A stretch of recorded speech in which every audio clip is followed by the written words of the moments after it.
started.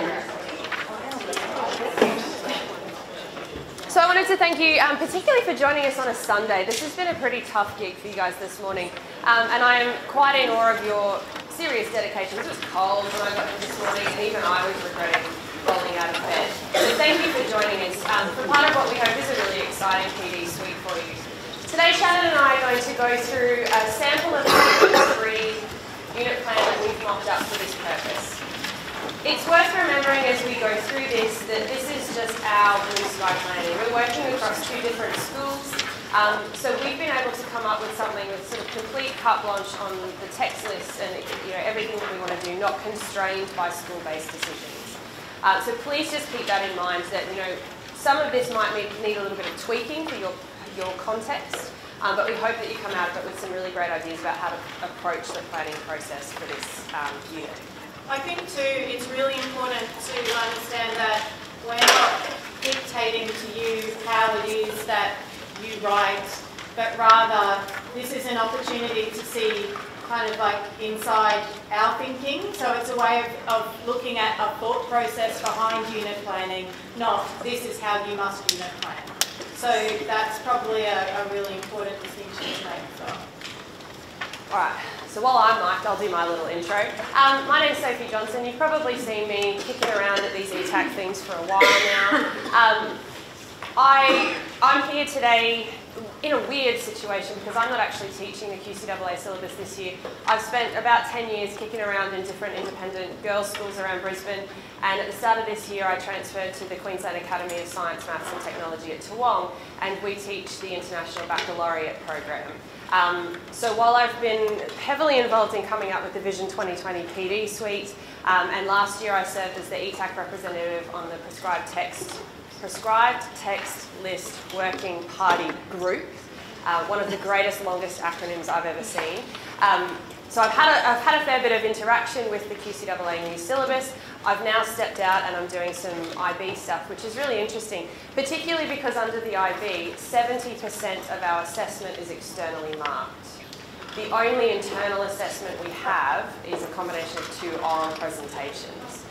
So we're hanging a lot of the kids' assessment out there and hoping that they pull through for us in a couple of really big assessment tasks at the end of the year. So I hope to infuse just some of the stuff I've learned in a very short space of time in the IB in terms of what that might mean for us for external assessment moving forward. Sorry, this whole mic swap is going to be a little awkward at times. My name's Shannon Lacey. I teach at the Stuart Home School in Toowong. I've been there for a while now, and I don't just teach English, I'm also the Director of Senior Studies. So one of my major responsibilities is actually the implementation of the new QCE across all curriculum areas, not just English, which has given me an excellent insight into how other subjects are planning and dealing with this as well. I also taught for a few years over in England, and their external exam system has been around for a very long time, and so that has also given me experience in that space. Sorry, Stephen, for using that word. So that's pretty much who I am as well. Sophie and I used to work together many moons ago, and we've maintained a really strong professional friendship because of that, hence why we're presenting together today. So we'll move on and we'll start looking at a few things. Now when it says warm up, if the introverts in the room don't vomit in your mouth a little bit, it's okay, we won't have too much sharing. We feel you. We are 2 really awkward introverts who hate being in your shoes, so we're going to try and keep this really easy for you in terms of engagement. Yeah, super awkward. Okay, so the first one is, we'd just like you to have some thinking time, and if you are sitting next to somebody you feel comfortable actually talking to, then you can discuss this. What is power? Have a bit of a think about that question for a start. What is power?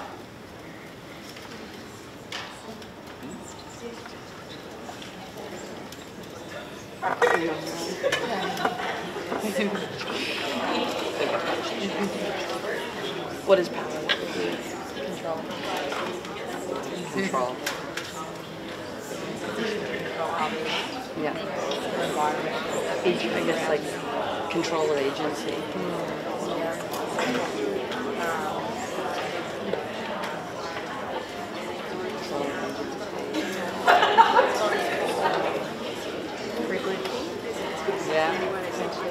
And our second question that naturally leads on to that then is, if we're talking about power in a socio-cultural setting, what gives someone power? How do you gain it, or how is it given to you? Status, the system, I would say number one. First was status. And then status, privilege, and all those things. And then, yeah, birthright. Now, what else gives someone power?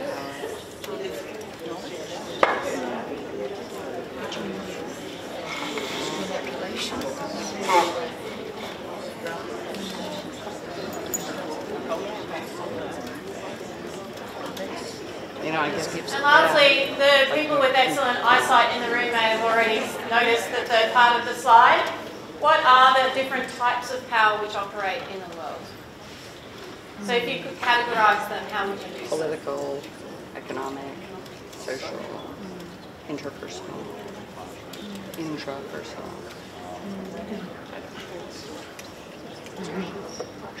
Yeah.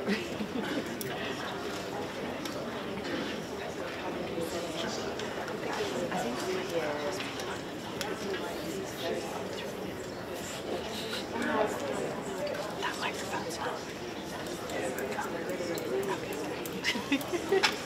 Just in case I drop an F-bomb or something.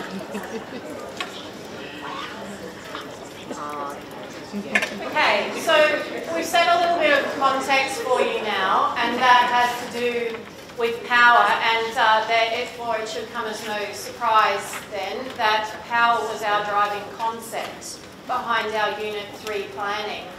Now, there are a number of reasons for this, and it basically comes down to the idea that that then gives you a lot of flexibility in your unit planning, because if you have a broad concept as a basis, you can then specify in different ways. And part of that had to do with the 2 internal assessments for the unit. So we were looking forward at the assessment and thinking about how we would utilise a concept that would be able to branch across those 2 pieces. In terms of the syllabus outcomes say that students should explore how meaning and perspectives are shaped by the relationships between language, purpose, context and audience. So if that's the case, and in doing so, they also need to explore connections between texts. That idea of power is a really simple one that you can use effectively across many, many different texts. Because I think you would agree, I hope you would agree, that in all the texts on the text list there are power constructs, relationships that exist. And in many instances, power vacuums as well that you would like to be able to explore with your students. So there are many opportunities there. The other one is that because part of the assessment involves creating a response for a public audience, the different types of power and the constructions of are easy things for students to use as a basis from which to speak.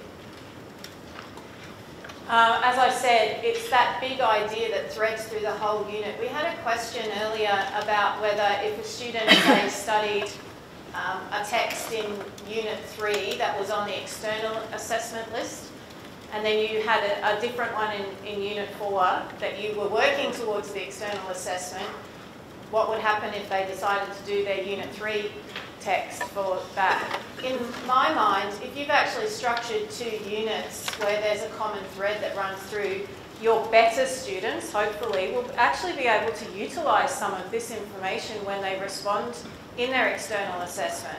Even if it's not about constructs of power, that's an underpinning concept that may be a valid one for them to reference. And if we're talking about synthesis of ideas being a high order thinking skill and it's accessible, then potentially there are learnings from Unit 3 that they would take into Unit 4 and be very comfortable speaking about in an external assessment space. So it's not all bad, in my opinion. It just depends on how well the student actually responds at the end, and we can't control that, so not entirely anyway. So the media unit is the one that we also looked at.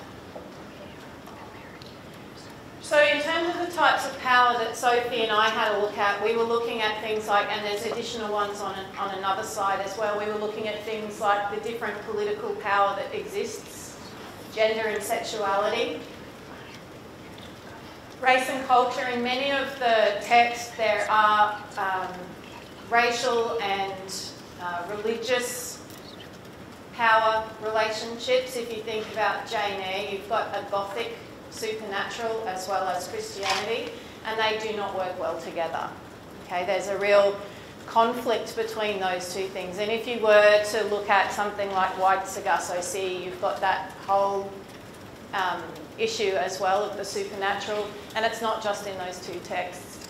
Class, and looking at that in more broadly, things like education as well as a form of power and class. Mental illness, the power of a name, and how important reputation is to people, as well as the idea of a name having power as a symbol of authority as well.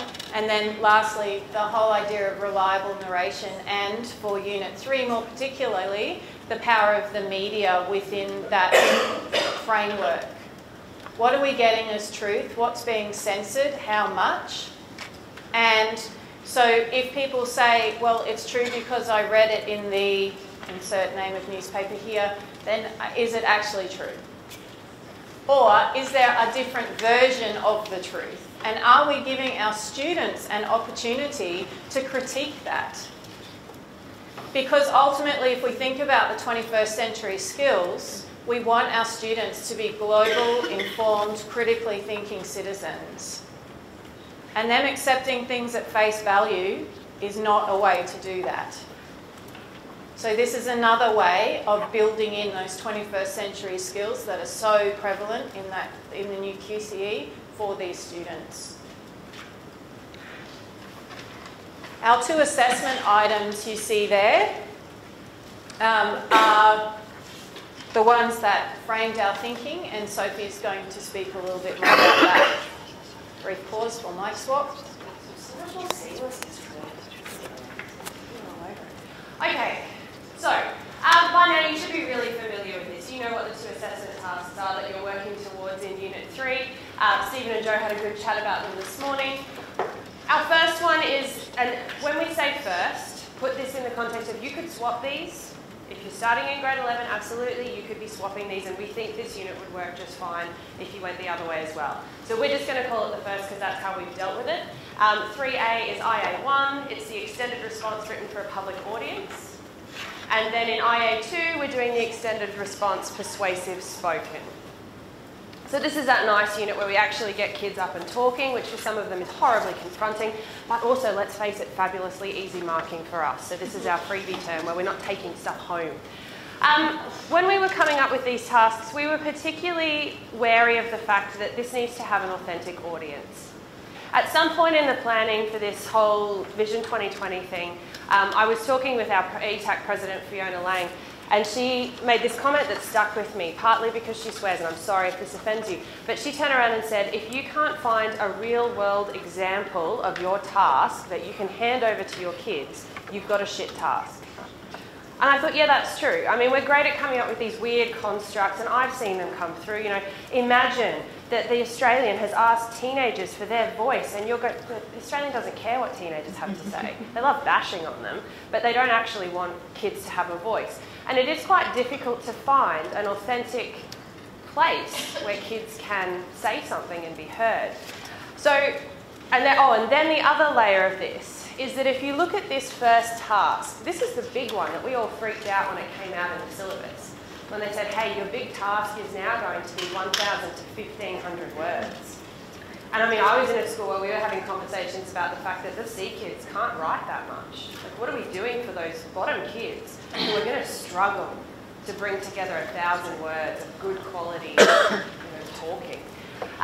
So a way to think about that, and we were talking yesterday in one of the afternoon sessions about the fact that really in a comparative, if you think about the 600 to 800 word essay that we've all been doing in that external exam, you know, everyone does Shakespeare in term 3 for their external exam, That one, you've basically got 2 of those packed back to back with an intro and a conclusion.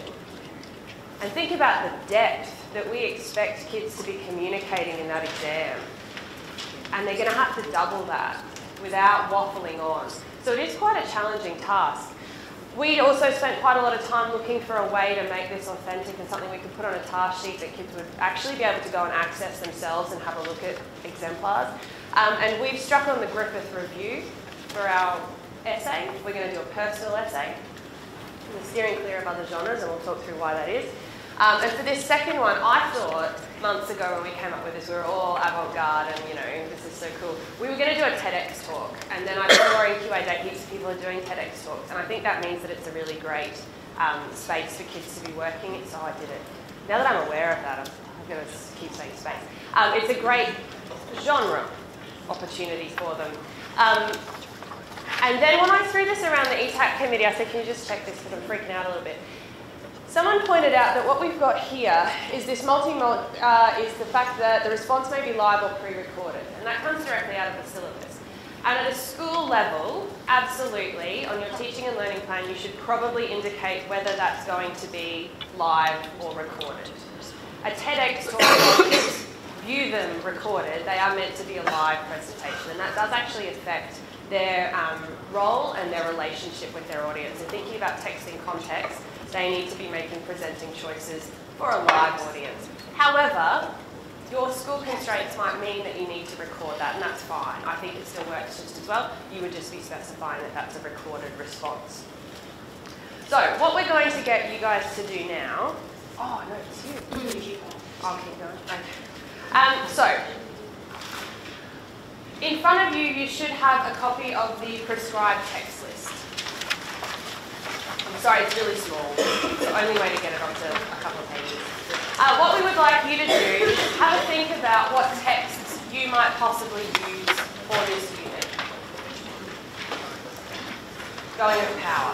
To make this a little bit easier, we've come up with a nifty little code. Now, you might not like our code, that's fine. But what we'd like you to do is go through the text list and have a think about the text that you know and the different types of power that underpin those texts. So for example, we had a look through at things about gender and whether that's constructions of masculinity or femininity, or maybe, you know, there's both. The patriarchy being more the social system tied to men being in power. You might be looking at politics, so whether it's colonialism, imperialism, communism, fascism, all those wonderful isms that the kids can never get straight. Race, religion, education class, wealth, age. There'll probably be a combination of those. So we'll give you a couple of minutes to go through. If you're a collaborative person, you're welcome to be, you know, having a chat with the people around you. I think that's really useful. If you don't know the people around you, my little intro I use it with kids in class is, hi, my name's Mrs. Johnson and my favourite animals are meerkats. Once you've talked about animals, it's going to be smooth sailing and you will have made a new friend. So have a chat, do some coding, tell us what kinds of power you think are going on.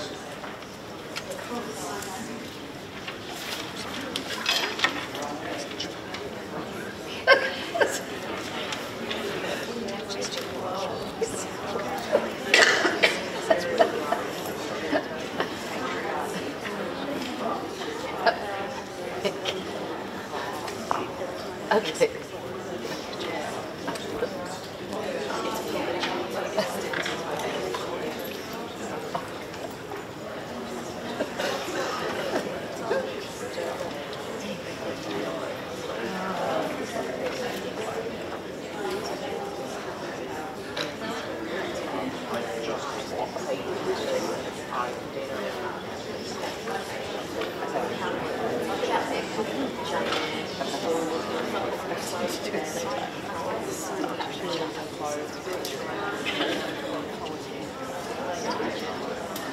All right. We've got burial rights.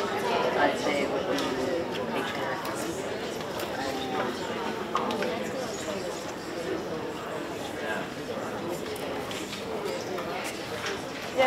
And wealth would come into, because you know the family that's like hosting her.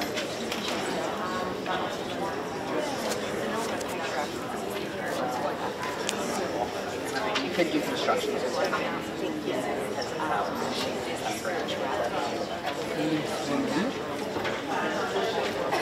Don't know. Hamlet.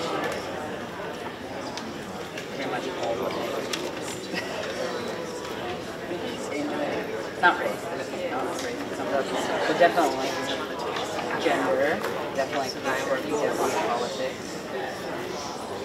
Religion, probably not so much religion. Probably not so much education.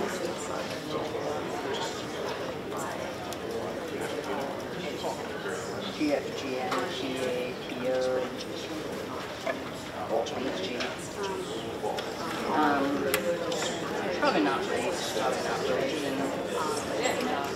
Oh, supernatural, yeah, totally. Yeah. Okay. So I'm going to get you to finish up there. You probably, I would be amazed if you got through the entire text in that time. But you can see that these kind of conversations are really fruitful. And it's certainly interesting to go back and look at the text list with a different lens. Like certainly when we look at it, we go, oh, I love this text. You know, I love Jane Eyre and I'd love to teach Jane Eyre, but maybe that's not quite what's right in our context and it might not be what suits our unit. And so part of our reasoning behind getting you guys to code it, but also going through it ourselves, was that it allowed us to have a really good think about what was actually going on in this text, whether that fit our purposes in terms of the unit, and whether that would fit, and for you guys particularly, whether that's going to fit the purpose of your context. So is this something that your cohort is going to engage in? Do you have kids who are particularly interested in gender?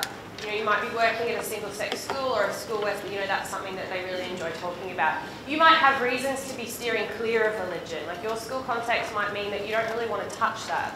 So it's better to know that in advance before it pops up in a text. Or you might be going, actually, for my kids, issues of race, class and education are really closely knitted. And I think that's something I want to explore. And it does give you a chance to think about, you know, we don't really focus a lot. The syllabus doesn't tell us a whole lot about those bigger lessons and, you know, the reasons we become English teachers to make kids think about the world. And it helps think about how you're going to structure that thinking about the world. When we did this, we actually started way down at the end. So we're going to talk a lot today about backward mapping and how we backward mapped this unit. And hands up if you went to the QA day with ETAC in April. It was amazing. If you didn't go, please jump on the website and have a look at Jill and Kelly's presentation. We videoed it and it is outstanding. And they were talking about things like consequential validity, where you're looking at your assessment task and how it meets kids' needs long term. I think that's something we addressed. But also, they were going, oh, you know, backward mapping, and made some comments about people getting to the exam and going, oh my God, we didn't teach what we needed to teach, so now we need to rewrite the exam. And I suspect that only happens in other subjects. I don't think you can do that in English. And I think backward mapping is something that we've always done. Certainly I've always done it. But you know, we're kind of trying to tease this out today and look at how we did this process explicitly.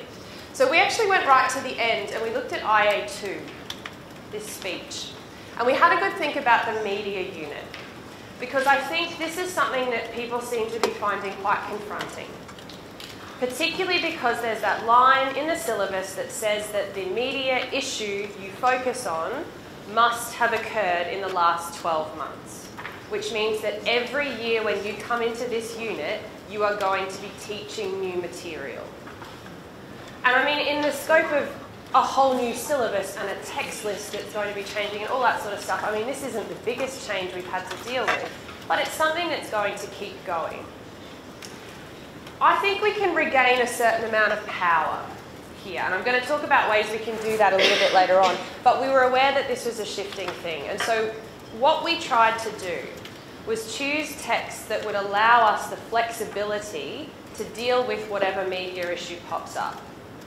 So we've gone through and tried to pick texts which cover a whole range of different power constructs, so that if we find ourselves teaching the cricket scandal next year, we know that we've got some stuff in there that will help us early on. And we can set those ideas up in term one by just tweaking what we're doing a little bit, and that will have a great flow-on effect to the media. So this is what we've gone with. We actually came back here and we put 1984 in first. And we get that this is a little bit controversial. And we had some people yesterday who kind of went, I can't do it. But here's where we were coming from. 1984 has really clear links to the media. You've got all that stuff about newspeak, about control of what's being heard, what's being said, what's being produced, in a really explicit way, showing kids that actually that's what's happening in our media every day. We think there's stuff in there that will consistently link to whatever power construct you're dealing with in the media. And so then we went backwards. And we've gone very text heavy. So we're suggesting that for 3A, you look at the Crucible and you look at One Flew Over the Cuckoo's Nest.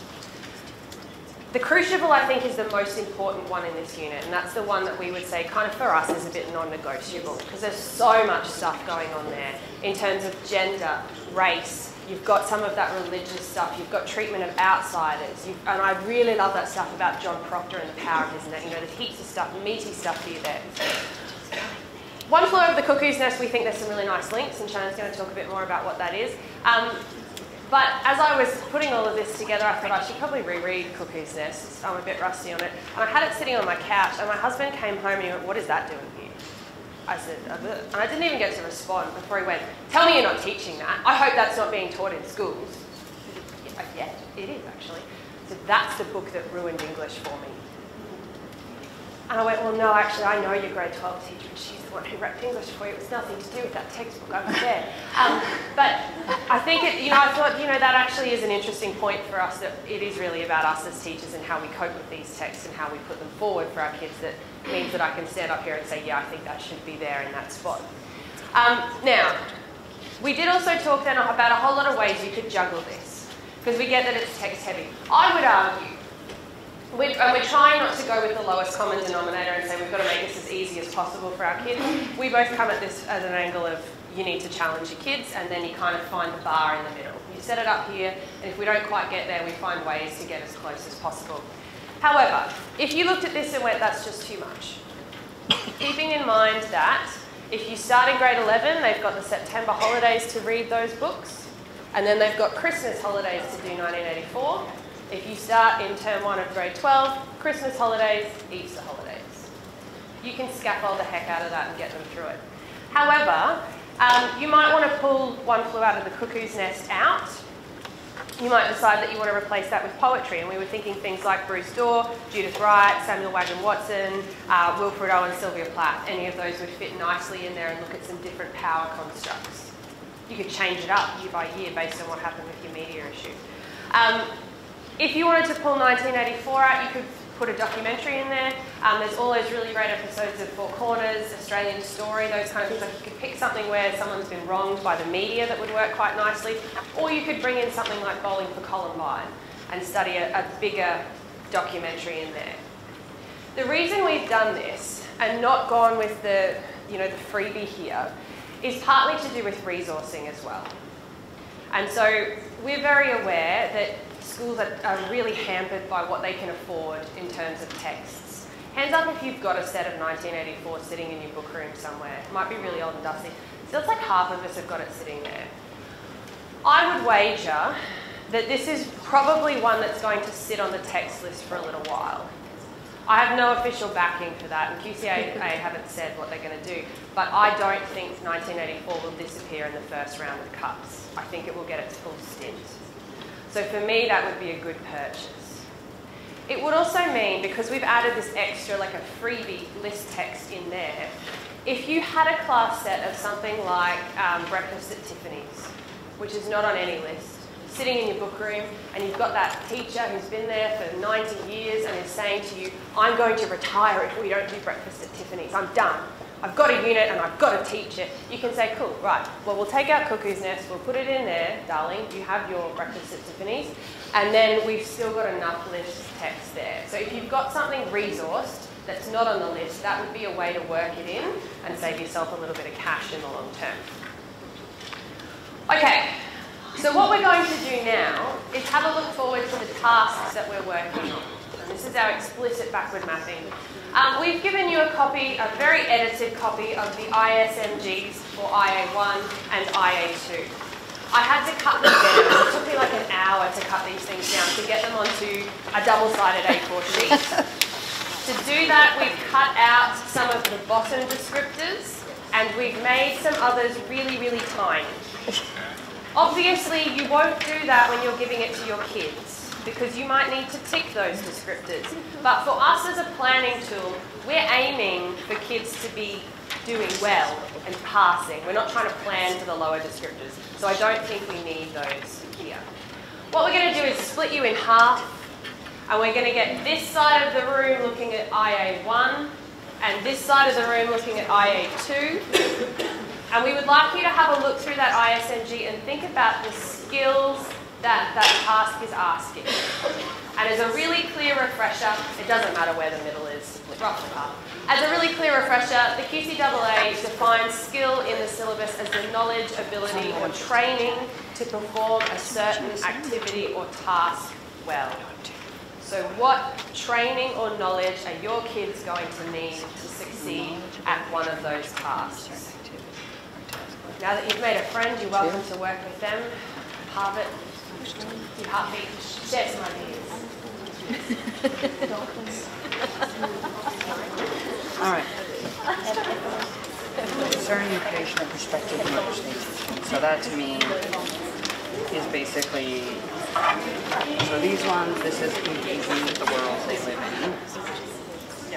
These first two descriptors are engaging with the world they live in, knowing how to read, knowing how to research, find information, discuss it, engage in robust, come into the conversation, come to the table, whatever metaphor it is. That's what that is to me.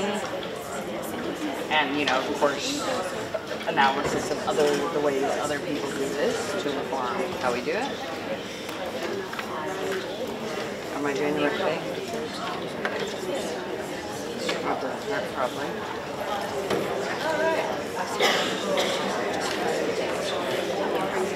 Yeah. Yeah. Selecting, evaluating. Is it actually, of the source? Evaluate, judge, whatever you want. That's what the whole thing they want to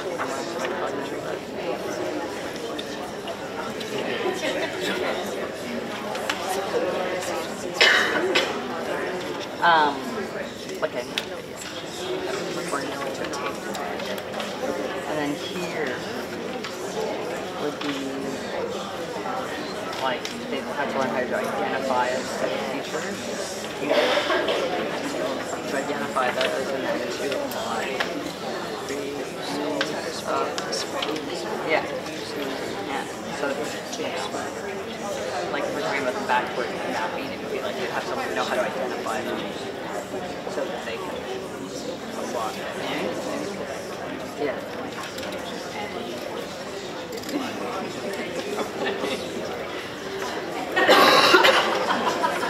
And I mean, for that, it's almost like, or this one. Yeah, because it's turning the pattern of text and the role of speaker.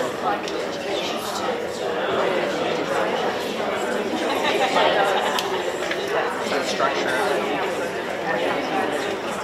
Almost like that would be like also where you talk about human psychology.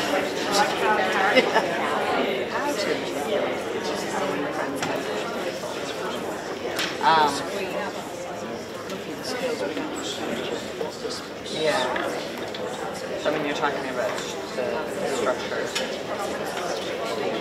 And here, you know, cognitively discerning selection and synthesis of subject matter to support perspective, constructing show rhetoric, how to construct, how to select information and construct argument. And you know, like that logical fallacy poster shows things. It's like how to construct an airtight argument. To support perspective. Discerning organizations seek subject matter to Okay, we might move on. The activity that we do today with you is essentially for the purposes of almost getting an insight into our own thinking. So these are some of the things that we did in the unit planning. So when we do it, it's not so much that we're expecting then lots of feedback, because otherwise we would be here all day. And as much as we would actually genuinely love to hear it, it's more you thinking these things through for yourself to see where we went next. And hopefully you can not just go, huh, but actually say, oh yeah, I see that. Okay? So we have our 2 pieces of assessment there. I'm going to focus now on IA1 in a little bit more detail with our 2 text choices. Now, as So said, we think that the Crucible is, for us, a non-negotiable in our unit planning. One Flew Over the Cuckoo's Nest, you could use something else definitely in there. It wouldn't be a problem whether it's poetry or a different novel or a short story like The Boat, the short story anthology. There are other things that you could do in there that would still work. So it really is a personal thing for you and your team. So we've looked at our ISMGs and think about those. The other thing that we haven't really covered too much at the moment has to do with the fact that we also need to remember that you've had 2 units already with your students. So they've gone through what is fundamentally Year 11. And in that time, as Stephen and Joe alluded to, there is going to be some mirroring. So there are skills and text types that you've already looked at that you'll then mirror up into your Unit 3 and 4 work. So it's really important to think that hopefully your students aren't coming into this with no experience in any of these sorts of genres or text types to start off with, because you could anticipate teaching some of this in your Unit 1 and 2 work as well. So checklists and auditing then become a really important thing to make sure that you're covering everything that you need to prior to moving into this. So in our summative internal assessment, and sorry, it says IA2, IA1, extended response, a written response for a public audience. Those of you who were with us just before, for Stephen and Joe, were talking about the fact that when we talk about a written response for a public audience, we're not necessarily talking about the general public. And we had a long discussion about the idea that feature articles don't allow top-end differentiation the way that these students really need to by Year 12. You don't often, because feature articles are seen as the things that are published in the Sunday Mail and the Courier Mail, given the fact that the readership of those they aim it at a reading age of around 11 to 13, you're not going to get the vocab and the depth that we would think that was necessary. And also you're talking about a word limit of 1,500. So there are lots of reasons why we would steer away from a feature article. Because it says public audience, you can go for something far more specific, and that's why we've gone for the Griffith Review.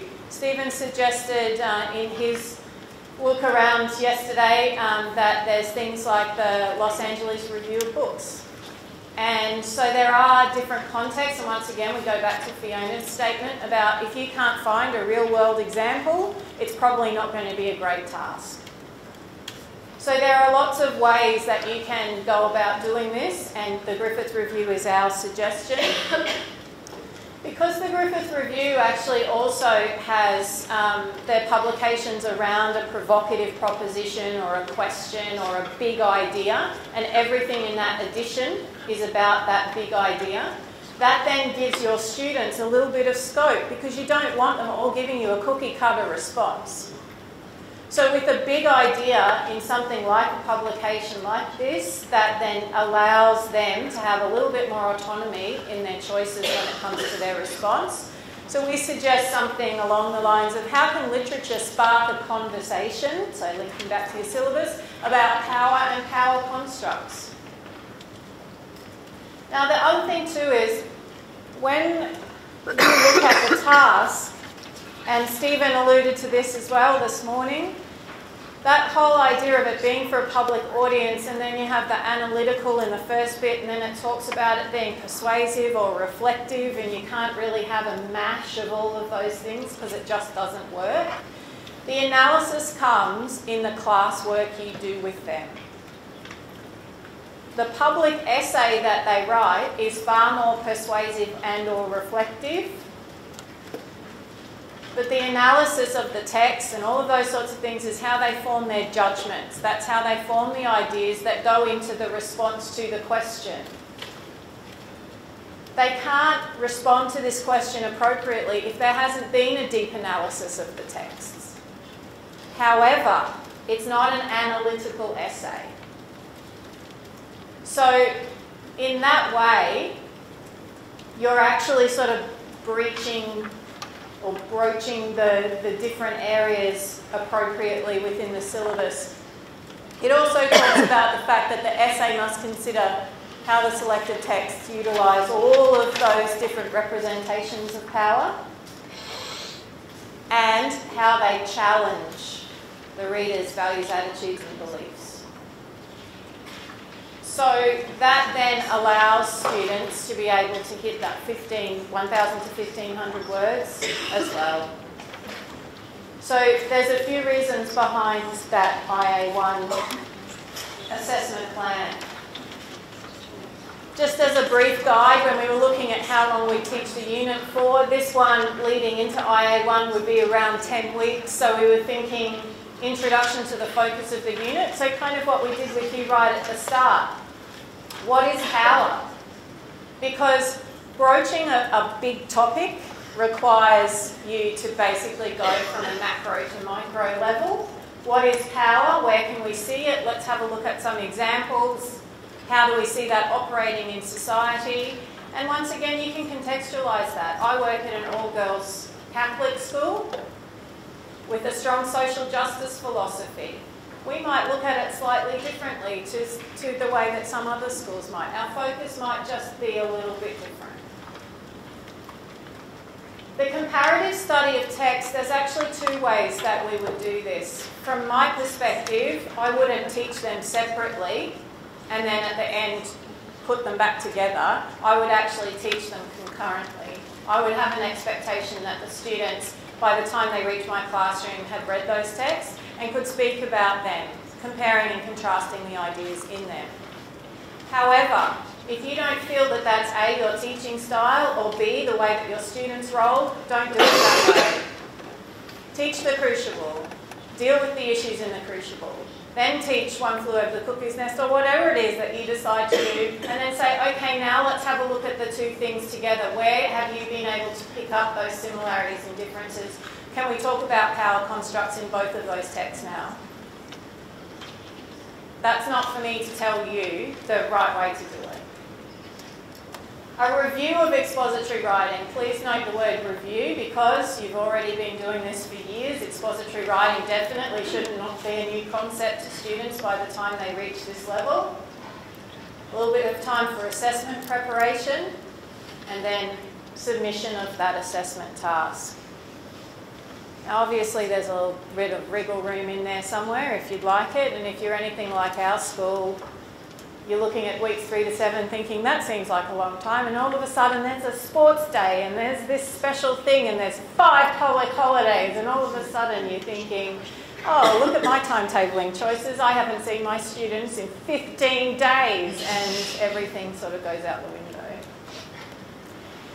If we stick with the idea of doing Cuckoo's Nest just for the moment, the reason that we decided to do that one was because of the central ideas that exist around power, the individual versus society. And if we're doing that whole thing about backward mapping, if ultimately we're getting them to have voice, student voice, then we're talking about them as an individual, looking at how society influences them and how, on the flip side, they can influence society. And so this is the first introduction to that concept. It also then looks at the idea of women as emasculators. Now, a female teacher in a school with girls who have very strong opinions, I would say that they would actually look at that differently. They would flip that, and my girls would probably say, what's his problem? And so that opens up this really nice conversation about these men potentially feeling threatened by a strong woman, and looking at the label. If you're talking about somebody emasculating somebody, what underpins all of that? So there's a lot there that you could take part if you chose to. Definitely acts of rebellion within Cuckoo's Nest in a variety of ways, and those different types of power, particularly because you also have Chief Bromden, and so there's race and culture that goes into that as well. There's also the idea that individuality and self-expression is suppressed in a variety of ways, and that's a representation of the mechanics of society. And so that then leads neatly into the media unit as well. How do the mechanics of society work within an institution? So the link then to 1984 becomes a little clearer too, in that those who don't conform will be destroyed. And we see it in different ways. So we've tried to make some links across the texts as well as across the concepts. In the Crucible, I don't think that I really need to school you about the Crucible, but the whole idea behind that was shifting the focus a little bit in some ways, but maintaining focus on some elements of power as well. So the idea of mass hysteria is something that we see in the media all the time. So how can we actually deal with that? The whole idea of intolerance and the theocracy versus the state idea. And also, when we look at things like fake news, dissent is the work of Satan. And lastly, the whole idea of morality and public perception fits nicely into looking at the directorial notes that Miller writes within the play, where he's clearly not talking necessarily about Salem. Okay? He's talking about McCarthyism, and he's talking about all of the things about un-American activities. And can they make a clear link between that and what's happening today? You could easily go into the Twitterverse, and if you wanted to go down the dark, dark black hole that is Donald Trump's tweets, here we find ourselves. And so there's lots of opportunities here for discussion with your students with the Crucible in a variety of ways. I know that it's on the external assessment text, but and I know a lot of people are really excited by it, but there's a link here also between the Crucible and burial rites. So there's different ways that you could use this. So if you were interested in that as a text, that could work as well. So in terms of a little bit of a planning board, we started looking at different elements, and we thought getting the students to look at things like the bases of social power and looking at some more academic text writing.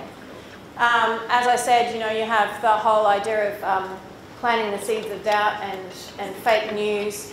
There's actually an excellent YouTube video, it doesn't go very long, where someone interviews Ken Kesey and asks him about why he wrote One Flew Over the Cuckoo's Nest and where his inspiration came from. And I think sometimes what we don't do is actually go back to anything where the author gets to state their case about why they wrote it. Have you seen the meme that says what the author intended, what your English teacher thinks it means? For those of you who haven't, you can't publish it because it's got swearing in it, but it's basically, it says what the author intended, and then it has the curtains are blue, and then it says what the teacher thinks the author intended. The blue curtains are a representation of this deep desire of the main character, and it's all this, no, the curtains were blue. Okay. This has actually become a thing in our class now, where we talk about the literal and the extra meaning. My kids will go, Miss, are the curtains actually blue this time, or are we overthinking it? No, now you have to overthink it, and the curtains aren't just blue. Or we go, yeah, no, let's go literal. The curtains are just blue. We go, oh, okay, right, we know what we're doing. So you can start looking at blue curtain thinking with your students a little bit. And I've also got up the McCarthy trials. And lastly, that one was actually just a gift for Sophie. But when it comes to looking at other ways that you could engage with the text, there are some fantastic film versions of texts out there. This one is a live recording at the Old Vic of The Crucible, and if you haven't seen it, I would highly recommend you do. It is spectacular, and not just because of the actors that are engaged. It's actually got to do with the quality of the acting and the interpretation of the text. It's really fantastic. You can't get it for free. You have to buy it, but then you can download it and it's yours to keep, and it's from Digital Theatre Plus. Digital Theatre Plus. I always forget that bit. Digital Theatre Plus. And if you have a look for The Crucible at the Old Vic, you can find it in there. There are some brilliant reviews of it as well, so you can have a look at that.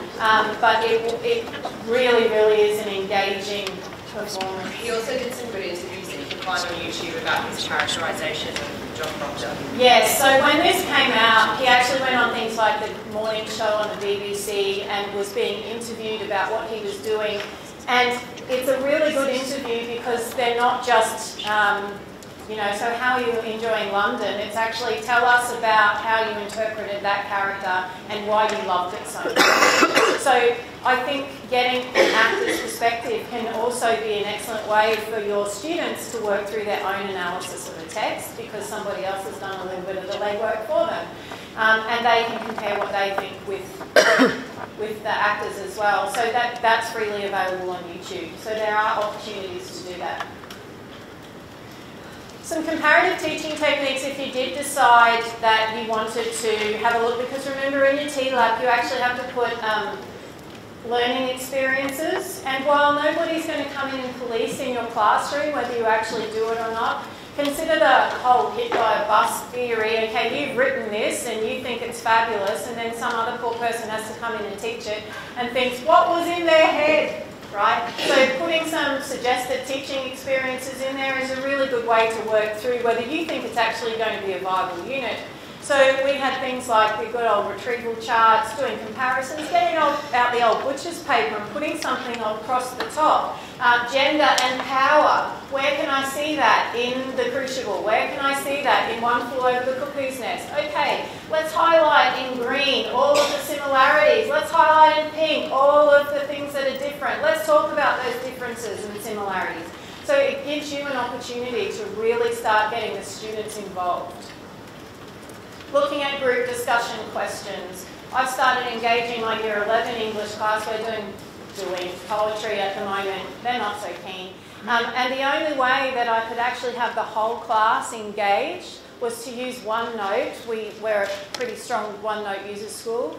Going into a collaborative space in there and setting up questions and then getting them into groups, and they then have to put their notes into a collaborative space where everybody else in the class can see what they've done. So partly it's me basically bashing them with the stick, right? You must collaborate. You must have something to say. Think for yourselves, but it works. There's also just doing mind mapping, thinking about a central concept and then asking your students to branch off from that, which is an excellent way for you also to model great drafting techniques, because often they look at a question and they'll think about it in the perusal time, and then you say, okay, you can start writing, and they go, and away goes the essay, and you're like, no, stop. There's drafting that has to happen before then. Okay, so getting them to think things through before they put pen to paper is a good idea. Some scaffolding if you think that that's necessary. And then obviously, if you haven't done so already in Units 1 and 2, some explicit teaching when it comes to comparative language, because if that's your assessment item and if that's your expectation, show them some examples of what that looks like. It's not a skill that comes naturally. And to be able to write well where you're comparing two ideas, because as Sophie said before, often we'll ask the students for one. We'll give them one text and we'll say to them, can you talk to me about this text? And you'll give them a provocative question or statement and they'll have to respond, but it's one text. And now you're asking for two. So there needs to be something there where you're being quite explicit about your expectations of what that looks like. You can have a break from me for a little while.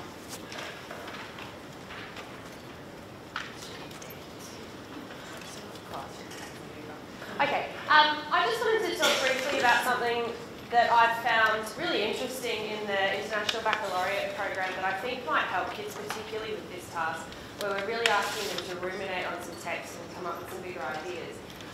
One of our external assessment items, which is worth 25% of the kids' final grade in English, so equivalent to the exam, is an assignment. And it's a weird one because we prep the assignment at school, we draft them, and then we send it off into the ether to be marked. And we have no control over their final grade, which is a really strange kind of feeling. Part of the mandated process for this task, though, is a series of reflective writing exercises that I think is really useful in getting them to actually engage personally with the text. So the way we run it is that they have to do these interactive orals on the context of the novel that they're studying, which has been translated from another language. So they're looking at the parent language and the parent culture.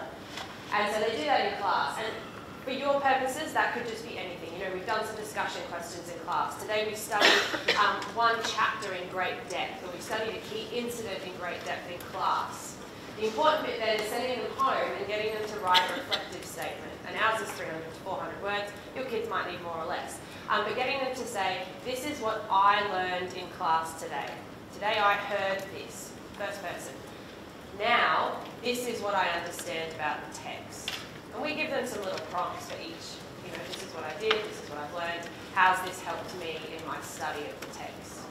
Because that's going to help them long term when you're saying, hey, write a personal essay about these two texts. And we've all been there where they get, you know, you get to them at the end and you go, what do you think about this? And they're like, oh, no. And you read it, oh yeah.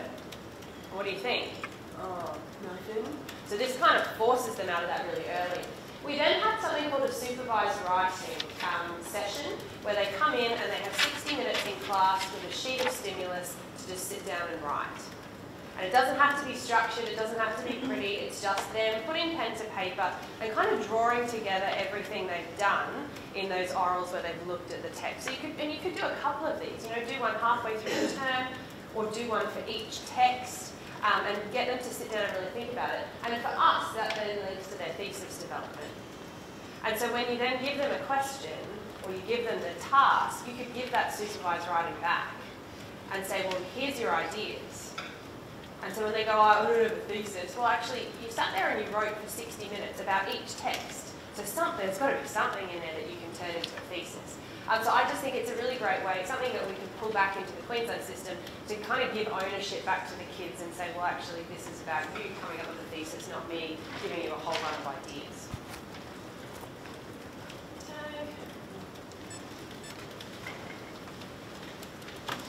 So if we go back to our assessment item itself and we look at what we're trying to achieve, and if you also keep in mind, particularly for those of you on my left side of the room who are looking at IA1 and the skills, this is where it links back again, because this is the kind of thinking that we went through. The Griffith Review, what you see on the left-hand side up there is actually from their website. So anyone can contribute to the Griffith Review, so it's context appropriate in that regard. And that is their writer's guidelines. They are the writer's guidelines.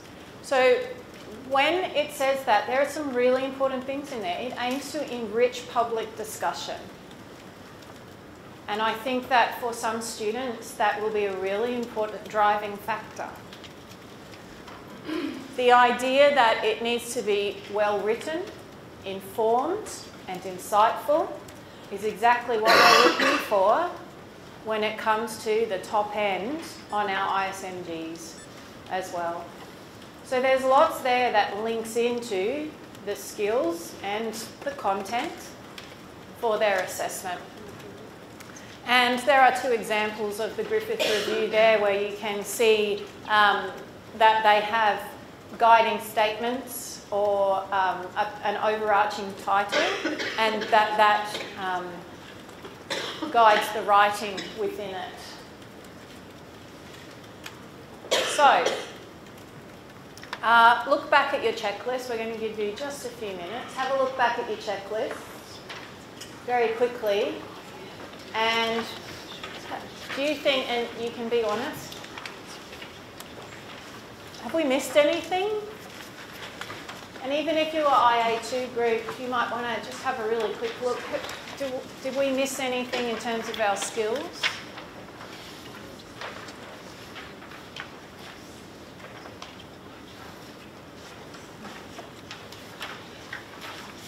Now, we didn't give you an exact assessment item, so it's not like we wrote a task to give to you, but in terms of content and expectations, context, do you think we're on the money? Yeah.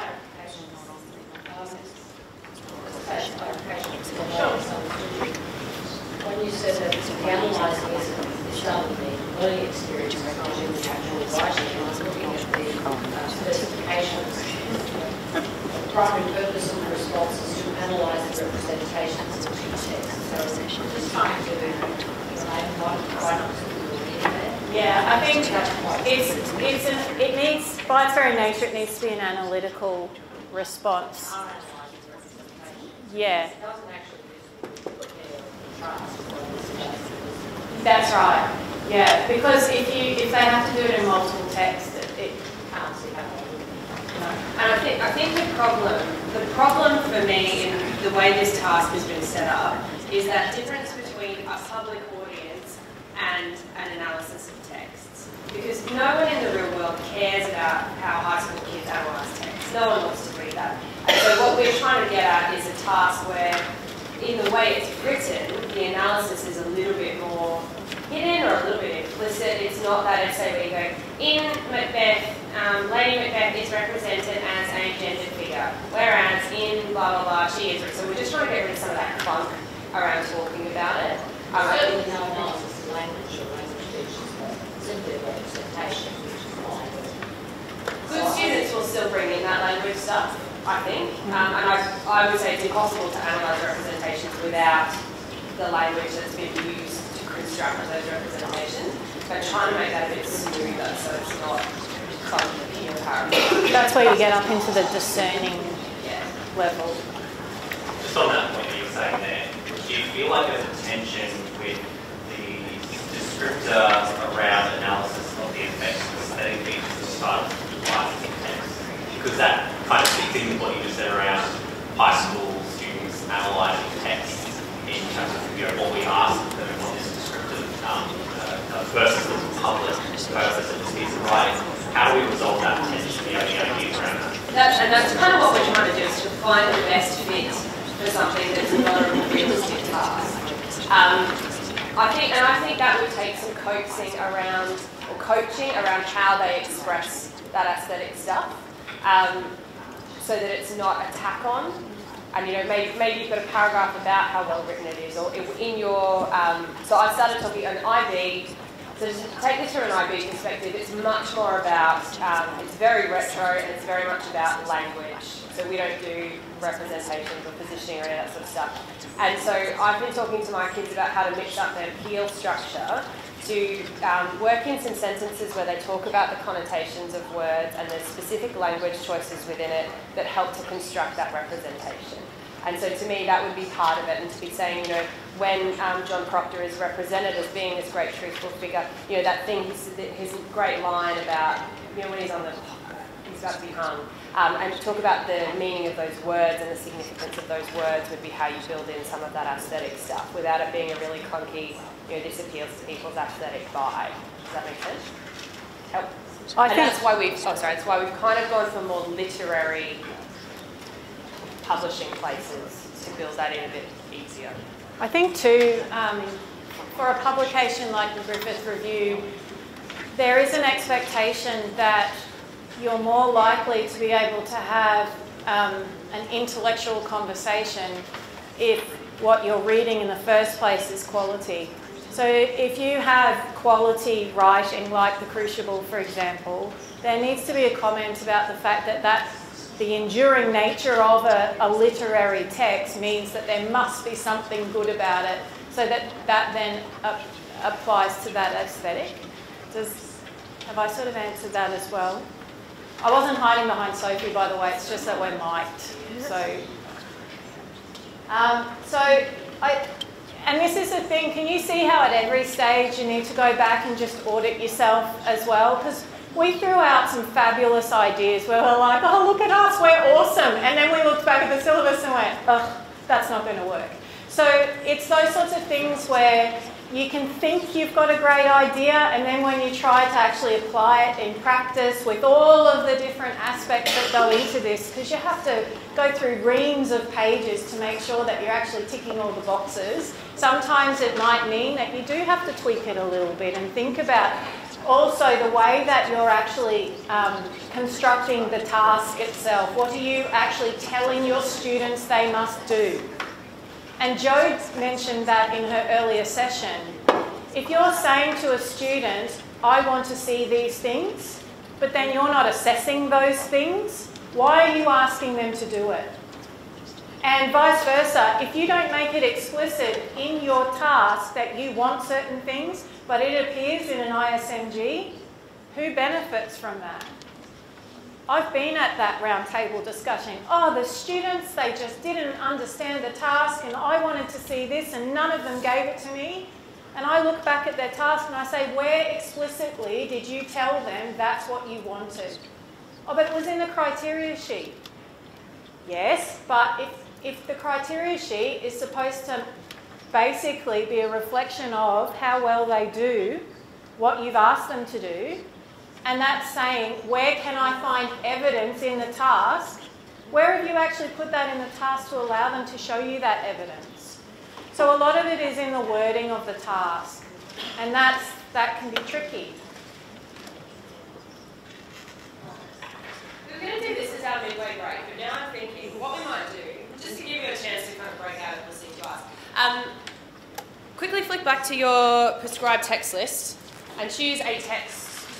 Maybe it's one you've taught before, and I want you to turn to the person next to you and have a quick discussion about one act of rebellion that you can think of in that text. So if you're really stuck on it, you're welcome to take The Crucible in 1984 as an example.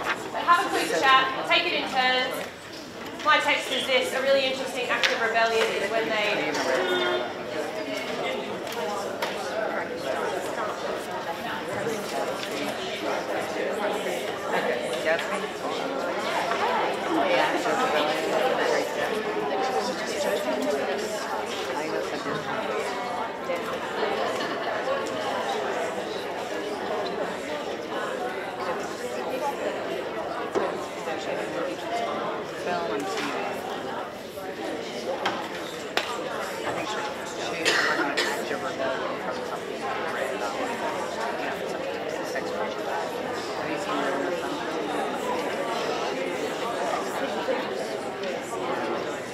Oh, yes, I did.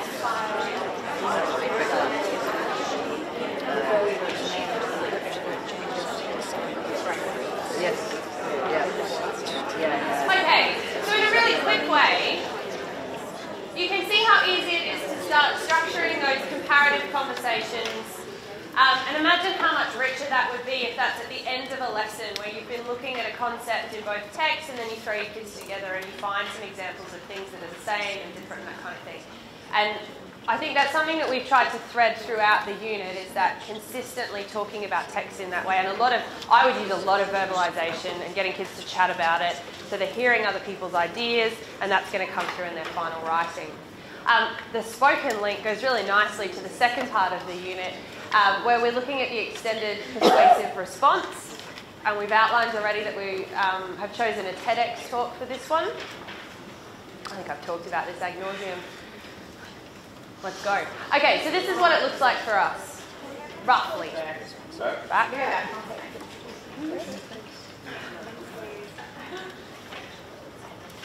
I hate that when kids take a photo of the board and you realise that you've been doing some weird face in the background.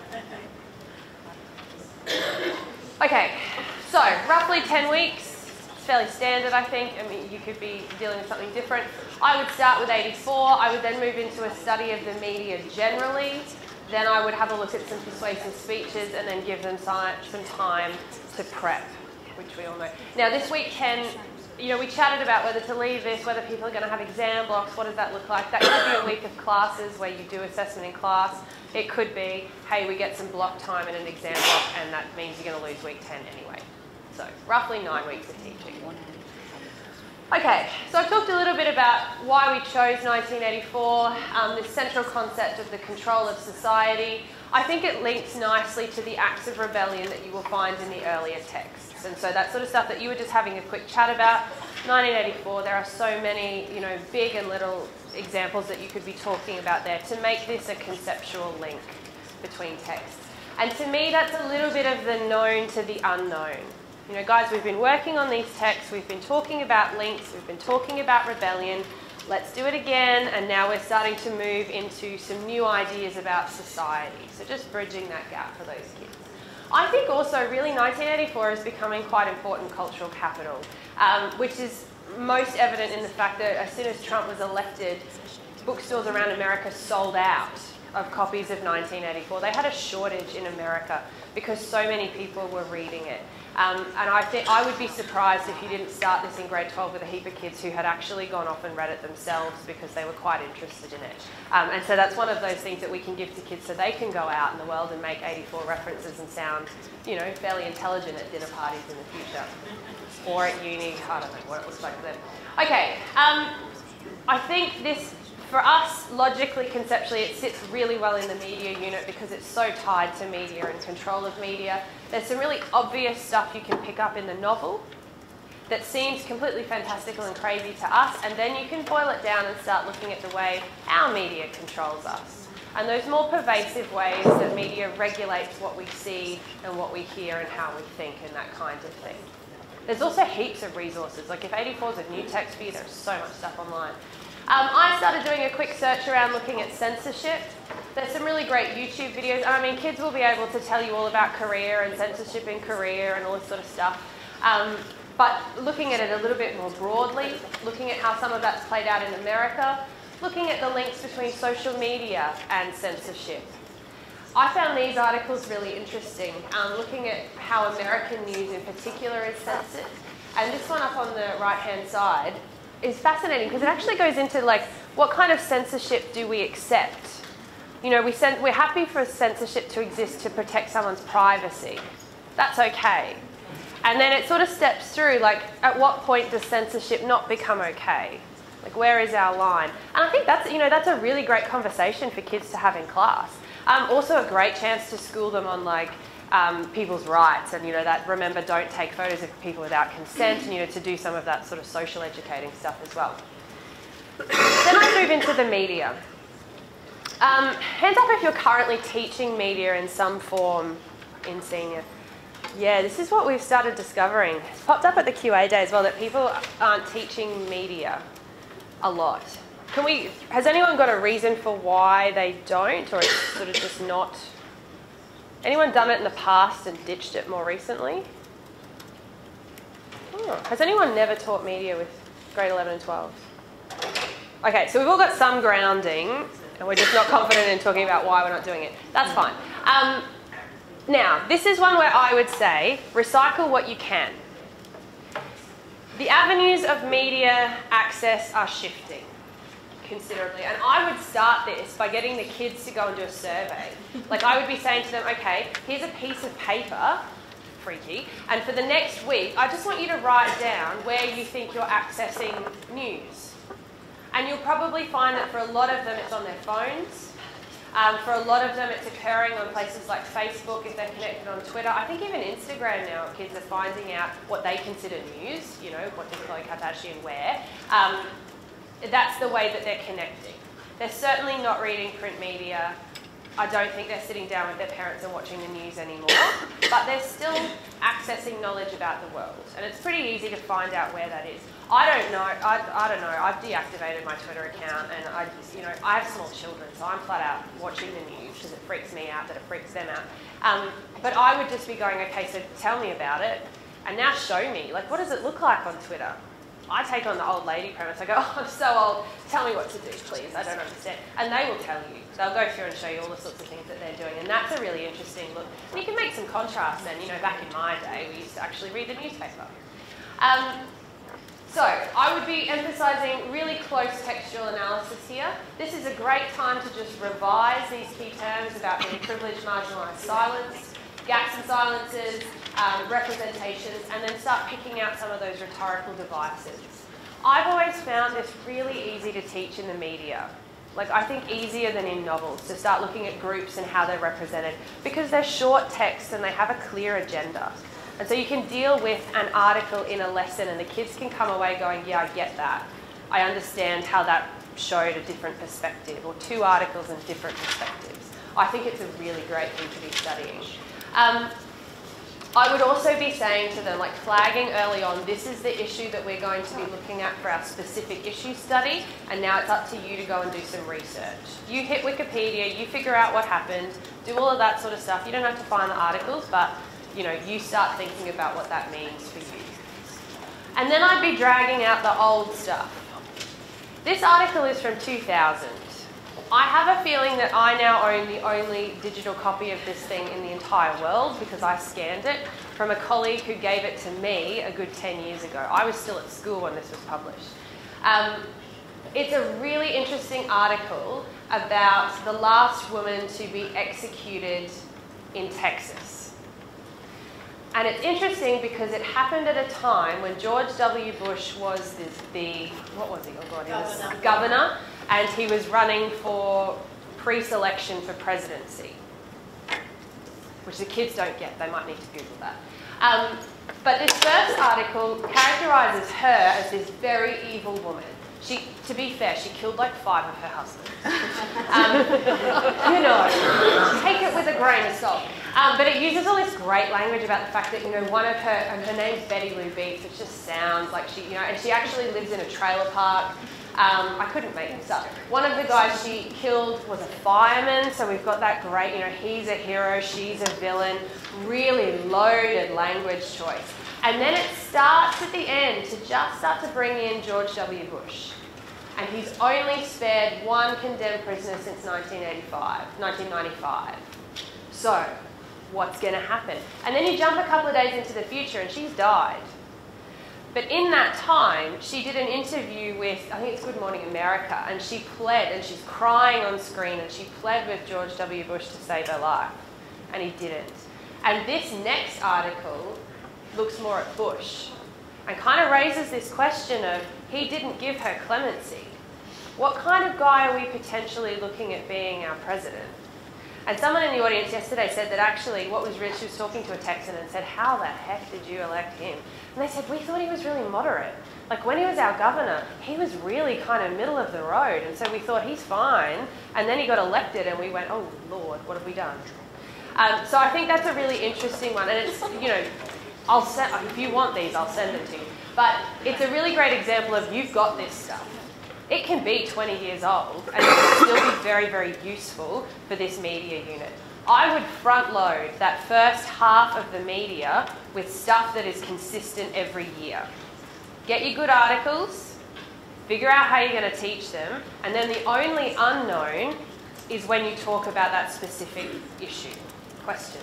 Can I ask if you use particular frameworks for looking at media text, such as appraisal or rhetoric, as we heard from another speaker? What framework do you use for looking at media? I mishmash. So I get them to go through and I get them to do like a first impression, circle all the words that you think are really interesting. I got them, last time I did this I was still discoursing, so we went through, and I'm pretty sure the highlighted bits are different, might be different discourses. This is from 2014.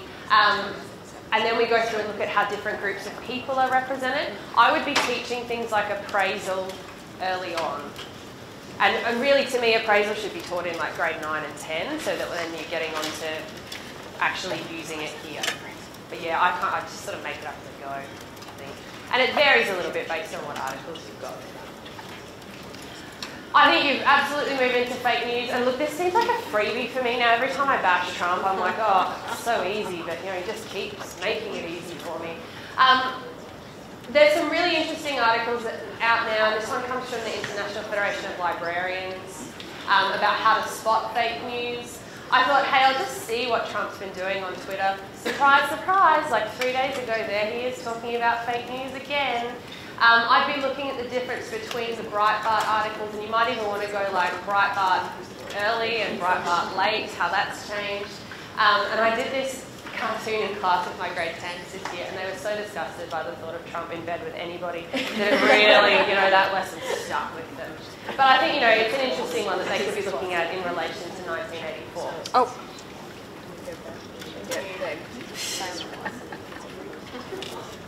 Okay, I'm just conscious of time.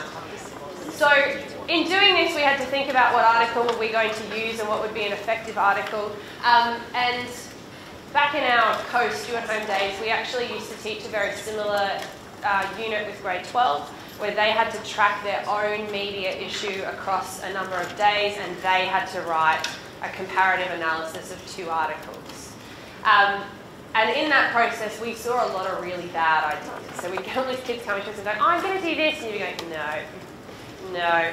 And at the end of it, you have those couple of kids in the class who you just have to give the articles to and say, just do this, please. Save us all. So this isn't me plucking it out of the air. This is what has worked over a couple of years. So you want an article that has sustained coverage over a number of days. So it's not just a one-off event. I think if you've got development of the story beyond the initial event, that gives you a lot to think about. So something like the cricket scandal that erupted earlier this year. And you've got the initial ball tampering. Then you've got the reaction to that. You've got the whole thing about, you know, Cricket Australia not really taking too long to step in. And then you've got the 2 guys who are characterised as villain and, you know, hard done by. And then, here's the great link with this one, you could look at their speeches. Because they gave very different characteristic speeches, and look at why those are different and start linking into that next topic. But I think you want something that has a bit of twist and turn to it, because it gives you some different perspectives, which is my next point. If it's reported across different media outlets, you get a bit of different bias that you can be talking about there, and that's quite interesting. And definitely look for something that's going to be engaging. And to be engaging, it doesn't have to be about teenagers. It doesn't even have to be particularly relevant, but to them, like as a group, you don't want articles about millennials because they're just trite and repetitive. But you might be looking at, you know, and you know your context. Someone was in yesterday and they said, you know, for us, issues about agency of Indigenous students are really important to our kids, but they don't really care about refugees. And I said, well, it's the complete opposite at my school because we have no Indigenous students, but we have a very high proportion of refugees. So think about your context. It might be that sport works really well for your school, or it might be that a gender issue or something like that. Or they may love Trump and you may go, okay, let's do this. And you can buy the Make America Great hats on eBay quite cheaply if you want to like really get into role. I might have one. Looking at, and obviously in light of the syllabus, looking for an issue that connects with a concept that you can start talking about. So thinking about, for us, the power constructs going on there and an interesting representation of that power. Which brings us to our choice, which was a choice that we made probably back in March. I think we talked about this. And we were looking at this going, yeah, this is playing out as a really interesting issue. We came in yesterday and we had to open with the proviso that overnight, on Friday night, another shooting had occurred in Idaho and that an art teacher and 7 students had died. And now today we come back and say overnight in Texas there's been another shooting where 10 people have died again. And so we're talking about this with full sensitivity, and I know it sounds trite, but our thoughts for those families and those people who are affected by this. For us as an issue, there was complex media coverage that took up a whole lot of perspectives. It picks up a bigger issue in America. And really what we wanted to focus on was the fact that students gave themselves a voice at the end of it. And so a couple of people yesterday said to us, oh, well, it's an awful thing. You don't know what it's going to trigger for kids. Absolutely. Please be very sensitive. But we're going to try and focus on the product and more on the Me Too campaign.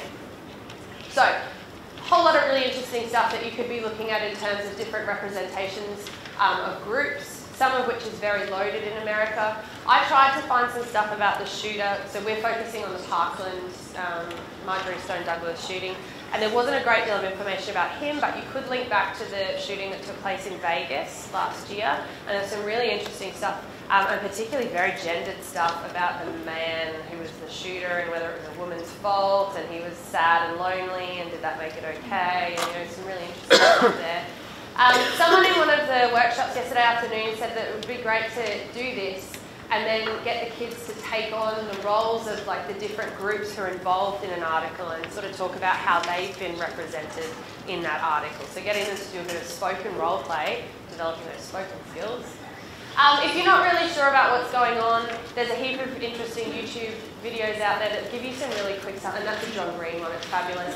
But that link between the NRA and the politicians in America to sort of put some of that in context. That was the early stuff that I found, and look, you might decide you don't want to touch that, and that's okay. But the coverage, and it's sad that actually now we're talking about a pattern of coverage for these events, but there is a pattern, and this is kind of how it plays out. They start with the initial event.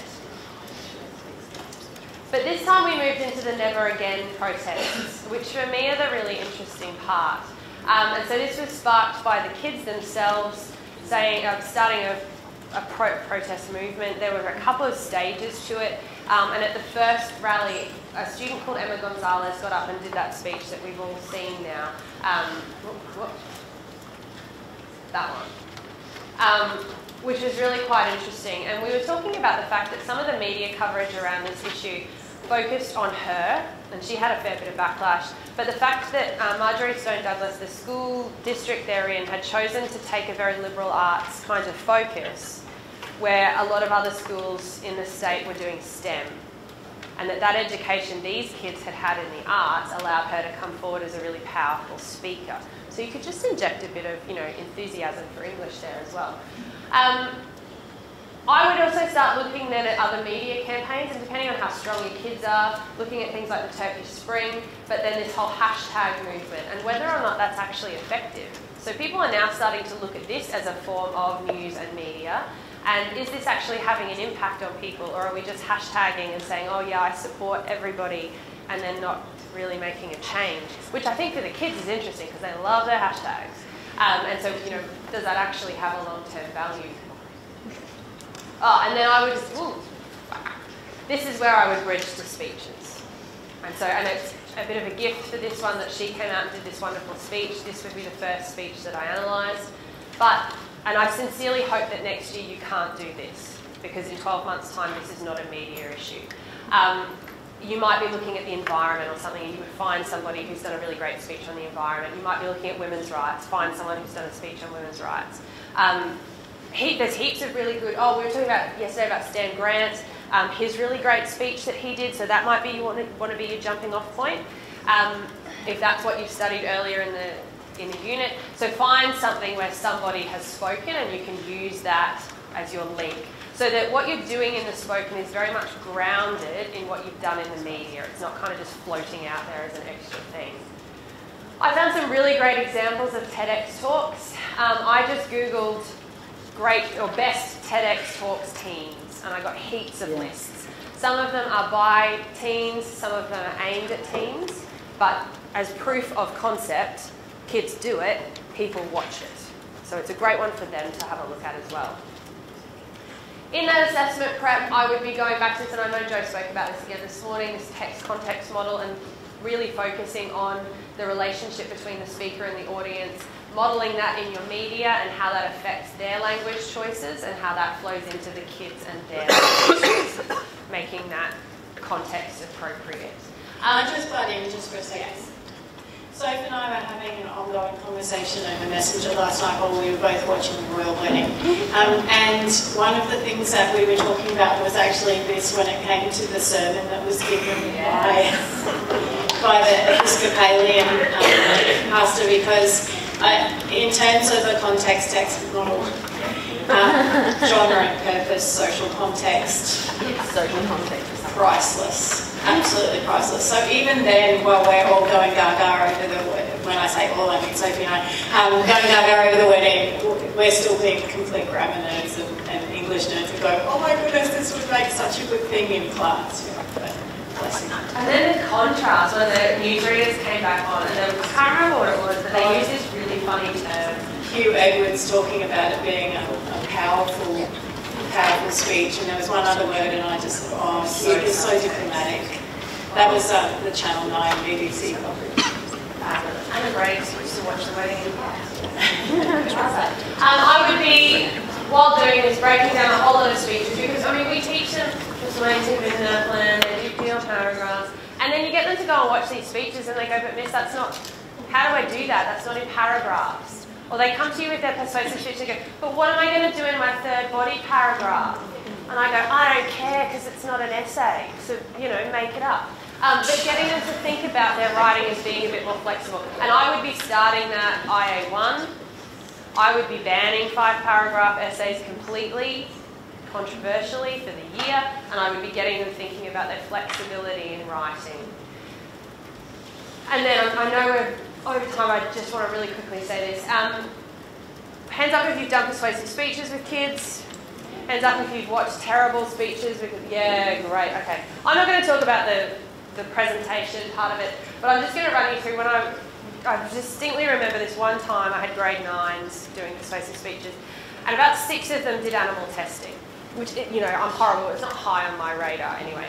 And this first kid gets up and he goes, imagine you're a puppy and you're in a cage and you're scared and you're alone and you see this woman coming towards you and you feel a spark of hope in your stomach like butterflies, and then the woman opens the cage and she takes you out, and then she savagely stabs needles into your eyes and she rubs chemicals into you, and it's like, oh my God. The first time I went, oh, the puppy, that's so sad. By the 6th kid who had told me to imagine I was a puppy, I wanted to stab the needles into the puppy because I was so done. And so I get up and I do that with my kids now, and you see that one kid who's like, oh, I'm going to do that. But, you know, it's hard to get them thinking about a good topic. I think they need to be reminded that they can have a big impact on a small issue. Don't do global warming. No one can fix that in one persuasive speech. Think about something that's important to you. Still connect it to a bigger concept. And you know, you might want to do, I go through these questions with my kids and I go, what do you care about? And they go, nothing. Okay, so what do you know? Like, what have you done in other subjects that might be useful? Have you done anything in SOAS that you could bring in here? We're talking about power constructs. What are you doing in history? I don't know. Like Cold War or something. Okay, so what makes you angry?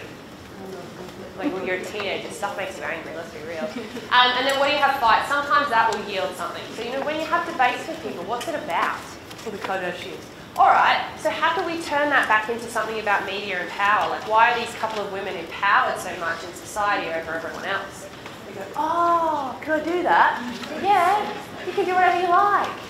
So thinking about how to take them from that big picture down to something small that they can grip onto and that they know about. And that is absolutely subject, you know, context specific for you. We are out of time, so we're not going to do that one. I think that's us. Yeah, just one last thing in terms of final thoughts. I know that one of the things that we struggled with was the fact that all of our texts were dead white males, and that for me, that wasn't necessarily something that I wanted to introduce either. There are other options, and if you're looking for other novels that are written by women, for example, I think Pride and Prejudice actually fits really beautifully in here in terms of looking at conversations around power. Frankenstein is another example that I think has some rich pickings in it. And lastly, Swallow the Air would also work really well in this context. So there are other novels that you could do by female writers if that is something that you were really focused on. Yeah, I'm more than happy to continue the conversation if you like. And can I just put in a plug for the session 3 this afternoon? I know it's a Sunday and the temptation to like duck out and go home is strong. But I sat in on one of the sessions yesterday, and what we do is go down to like a text level and start coming up with some activities that you could do in class to make this stuff happen. And please, it's genuinely really valuable. I know the urge to go home, but it's worth hanging around, having some money to stay for the last session. And we can send you these slides if you want